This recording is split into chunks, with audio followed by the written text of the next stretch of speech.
2025 is an extra special year for 3 AFL clubs. If we go back 100 years in the past to 1925, it was the first VFL season we saw 3 new clubs in Hawthorn, Footscray and North Melbourne compete at the highest level. Prior to 1925, all 3 clubs competed in the then VFA, and with the 3 joining the VFL, the total number of teams rose to 12. Each of the clubs has had a unique story, but all of them have had a significant impact in the competition at one point. Hawthorn have been by far the most successful of the teams, reaching 19 VFL or AFL Grand Finals and winning 13, having golden ages in the late 70s to early 90s, and are still the only club in the 18-team competition to win back-to-back-to-back premierships.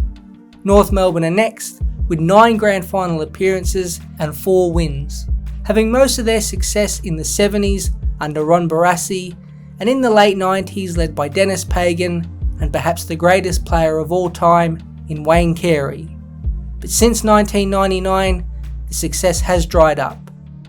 Then there are Footscray, now known as the Western Bulldogs.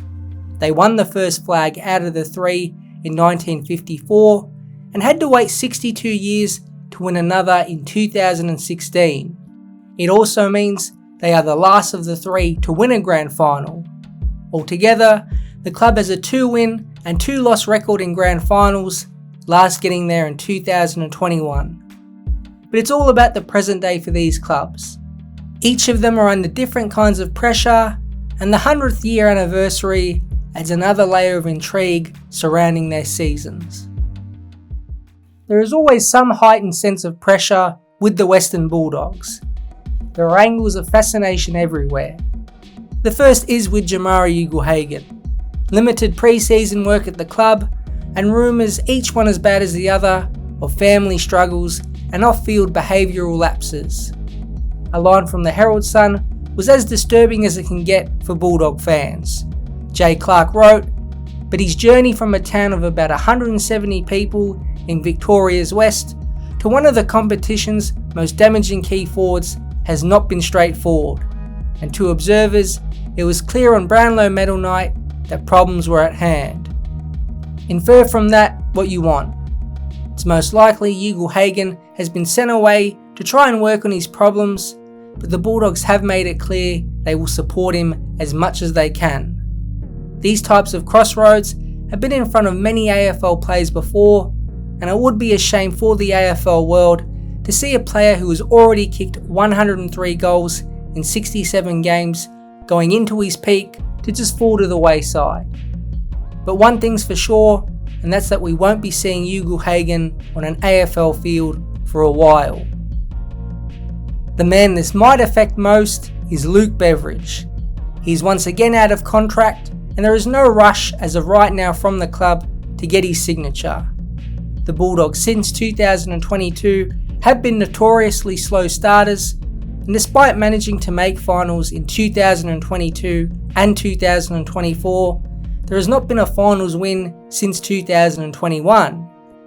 You would think another 2-win, 4-loss start or something of that nature would once again heap the pressure on Beveridge. He's been an easy media target for years, not helped by his own actions to the big media personalities in the AFL. So the first month of 2025 will lead the narrative for the Bulldogs. Either they lead the pack or are once again stragglers trying to play catch up. The reality is North Melbourne are the current AFL stragglers. No final since 2016 and just 6 wins in the past 2 years under Alistair Clarkson. They seem to be in no man's land. History will tell you it's nearly impossible for the Kangas to be bottom 2 again, but it's also equally rare to see the youngest list in the AFL make a substantial jump in just one off-season. Luke Davies-Uniacke, Harry Sheezel, George Wardlaw, Colby McKercher, Tom Powell, and the recently drafted Finn Sullivan highlight the pure midfield talent at the club. But the surrounding pieces are the issue. Nick Larkey's only real support is Jack Darling and possible backup ruck Brian Teakle. Charlie Comyn looks like a special key back, but he has had numerous injury concerns, and Griffin Logue, Aidan Corr and Toby Pink are at best solid key defenders.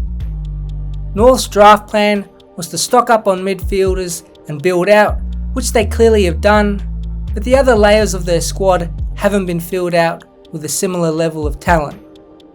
Parker, Daniel and Darling will help, but can they be the difference? The lack of key position quality and lack of overall squad depth does leave Alistair Clarkson limited. Him and Todd Viney came in to reset the club and get them on the right track, and with Clarkson's own off-field struggles, not all his own doing, it hasn't been the quick turnaround North Melbourne fans would have been praying for. It's hard to judge where North Melbourne are, but in their 100 years at the top level, there haven't been many darker times than the past 5 years. The club has had great eras, which will be celebrated in 2025, but ask North Melbourne fans what they really want right now, and the answer is some new history that involves new games in September. Last, but certainly not least, is Hawthorn, and they have the most expectation in 2025. The current premiership markets have them only second to Brisbane, and the wave of momentum the club has conjured up in the past 12 months has rarely been seen.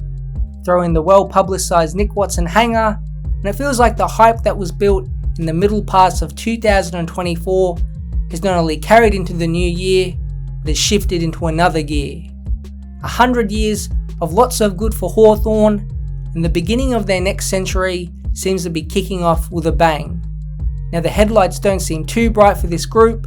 A big win over Richmond in Dusty's 300th in front of 90,000 fans, and an elimination final win over the Bulldogs in front of a record crowd prove this.